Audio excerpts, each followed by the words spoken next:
The World Cup is just around the corner. Gareth Southgate is mulling over the names, and he's got a lot of names in the list. James Allcott also has a lot of names on his list. Right. Watch his Sorry, YouTube channel. Wildcard, James Allcott. I'll do a job. Chuck him in there. Watch his YouTube channel. He goes through every possible option that Gareth Southgate's got to go through. 60 odd names we did last time, yeah. And I feel for Gareth Southgate because it's a very tough job. And when you look at some of the wildcards that are on there, I haven't even thought about some of these names. Gareth's got to think about some of these names. He actually went to watch one of the names that I'm actually going to back, but I'm going to throw it to you first, Pippa. Yeah. Is there a wildcard on this list that you can see that you think maybe could act as Kane's understudy? Because England's problem is that one's too hard. There's too many names to be Kane's understudy right now. You're talking about someone that can play as another striker. If Kane gets injured... Some of them we haven't seen yet. I mean, Tony was in the squad, wasn't he? Yeah, he didn't play. There's Ivan Toney, there's Callum Wilson. There's too many to name. Well, does Callum Wilson... Is he considered a wild card? Because I guess he's had moments with them. Where are we? What's our criteria? That's a wild card, definitely. Players that haven't been in the squad, right? Recently. Okay. So let's talk Callum Wilson. He's been absolutely on fire for Newcastle. Looks like a striker as well. Yeah. Do you know what I mean? Yeah. Sort of, the way he sort of trots about. What I really like, my dad used to say this to me, he loves strikers who score a goal and don't really celebrate, just trot off. And Callum Wilson generally does that. Do you think Southgate's going to pick him for that? I think it's an option. I think it needs to be chucked in. Yeah. Oh, now he knows. Well, he was at St James's Park for the last game against Aston Villa. And to be fair, I don't know if you saw his reaction when Wilson scored. He was on his feet, and I was like, "Hey, he's picked I guess he knows the cameras on him. He's like, you've got to give us something. So Callum Wilson, would you? Because I think it's say Harry Kane. You've then got, let's say, in a 26-man squad, you've probably got two more strikers, out-and-out strikers that you could maybe put in there, or certainly in the squads that I've been doing. Yeah. Who are your two? So there's the likes of Callum Wilson. You've got Marcus Rashford making a real push for it. Chuck Danny Ings in there, why not? Calvert-Lewin, Ivan Toney. Who am I missing? Tammy Abraham. Tammy Abraham as well, who's having a bit of a struggle this season after last season. So who are your two there? And then we'll talk about some other wild cards. It's a struggle. That's something that's too hard to pick. I think Rashford, because he can play in a wide area as well. I think Southgate would like that pick too, because he likes flexibility. And then I can for sure tell you who I wouldn't take. Calvert-Lewin. Probably not Wilson, mainly because he's injury prone. And I think the problem you have at the World Cup is if you take players who aren't going to stay fit and they're going as backup to players who you're worrying about their injuries, the last thing you want is Kane's getting injury and Wilson, and then you go, we're playing Sterling as a false nine. Or Rashford's going to have to go play up there and he's our plan C. So Wilson, no. It leaves you Tammy Abraham, who's been well out of form this season. Danny Ings, who's also not been in form, is my guy though. And then Ivan Toney. He's my guy though. So I would probably go Rashford and a little bit reluctantly Ivan Toney. I'm the same. Rashford because he's got England pedigree. And he's, as young as he is, he's been...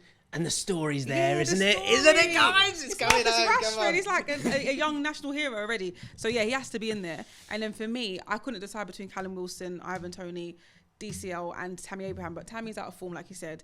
And then I didn't really consider the whole injury thing because it's like it's a tournament.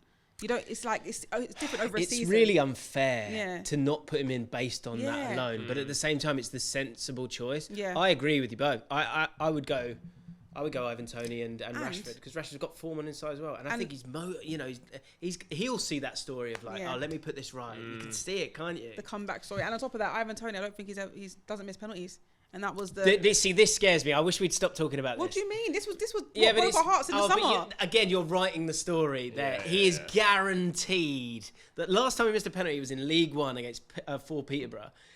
I think, how many is it since? 19 or something like that? Something crazy, yeah. So he's guaranteed to miss a penalty. You're a pessimist. No, I just know how football works. I know it's true, make the World Cup final and the newspaper headlines the night before will say, Ivan Toney's in the squad, we're going to win it because we've got the best penalty takers. And he misses and then that's it. And so, you know I love Gareth, but the one thing I will happily critique him on is when you bring on players just to take a penalty. I hate it. I hate it. And they'll do that with him.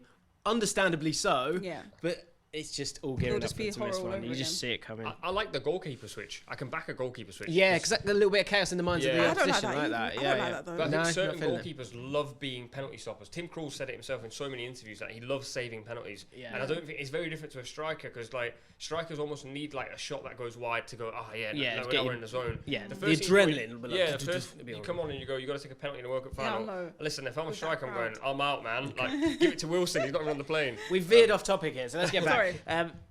There's some great names here that we've got. Eberechi. Boy. Dribble merchant. I can't see it happening. I thought he was going to play for Nigeria. Oh, no, where's he from?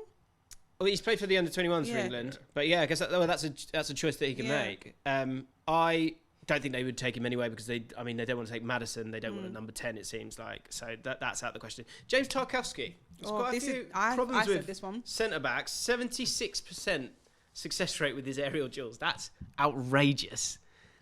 The thing Maguire's got on his side, as that you got that one guy who can win aerial duels. He technically is decent. He's not a terrible player in possession, and same for Eric Dyer. I think there's only so many big, strong, physical defenders you can have until you go, mate, we're playing a back three that's just ready for long balls over the top. So you still put him underneath Maguire, and so he has a good chance. There's Mark Gay on the list, who I don't actually think has been in wonderful form this season. You've got Trevor Chalobah, who's played a little bit for Chelsea. I think Trevor Chalobah, the interesting stat here is his average pass completion rate is 90%, which I think is interesting to England, but I don't think he plays the central. If you've got a left-sided centre-back who picks up an injury, or a right-sided centre-back can maybe slot in there. Yeah, a little bit too soon maybe for both of those guys. I wonder. It'd be a sort, and also when we talk about conservative manager, I wonder if Mark Gay plays in a back four a lot of the time, so I'm not sure that one works. Jack Harrison.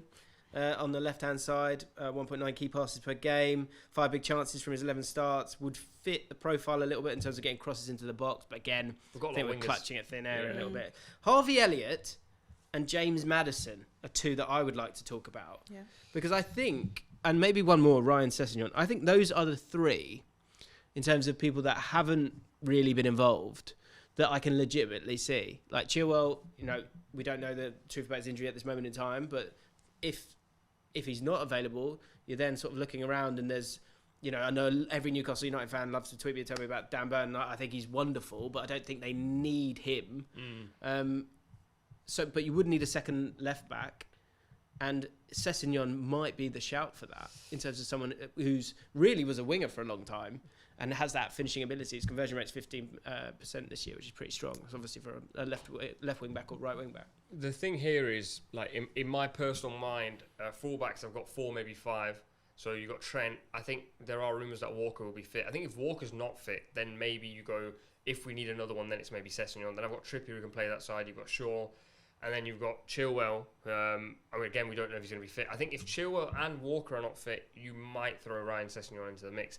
I don't know if he's quite ready, though. I think, like, even when I watch him play for Spurs, there are moments he just switches off. He's young. He hasn't played enough football. Kind of a new position still as well, isn't it? At the top level. So maybe you're right. Harvey Elliott, very young as well. Very, very intelligent. If you're going to go with Trent Alexander-Arnold, and build a team around him a little bit with the losses of other fullbacks and Reece James not being there, is it worth putting him there for that that bit of companionship, or does that need to be Henderson then? Is there no way Harvey Elliott makes it in?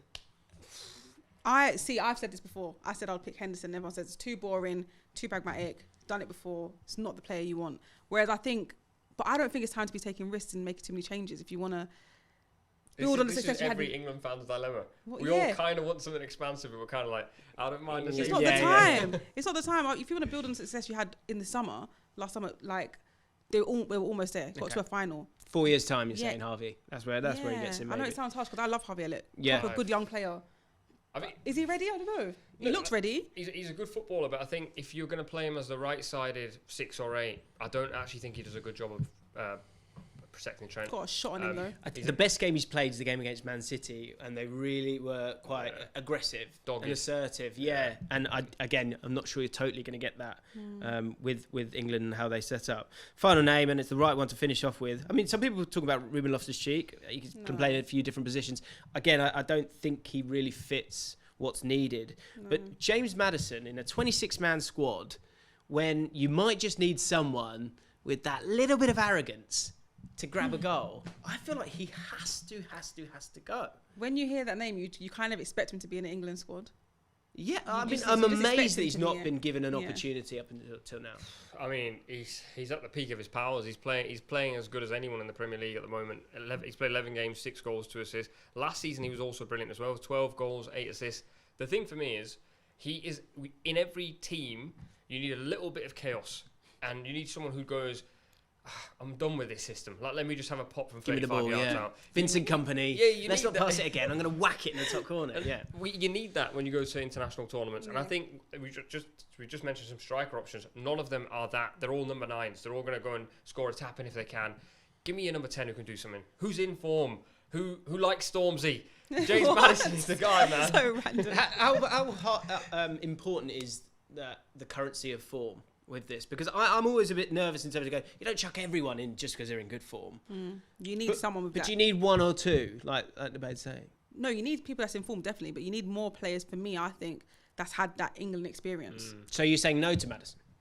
I'm not. Don't put words in my mouth. Say something then, Pippa. No, I want Maddison in this squad. Okay. He deserves to be in this squad. Is he in if not now, then when's he going to be in it? We don't know what's going to happen in 4 years. Maddison has to be in, not as a starter, no, absolutely not as a starter, but when you've got 5 subs that you can bring on, it's so important these days. I think we've seen it, and if you need a goal, he's someone who's going to get on the ball, he's someone who's going to have a shot. He's going to. I know this sounds really like basic analysis, but these are simple things that actually we sometimes you can overplay, and I think he has to go, and I think it will be a bit of a travesty if he's sat at home watching this tournament.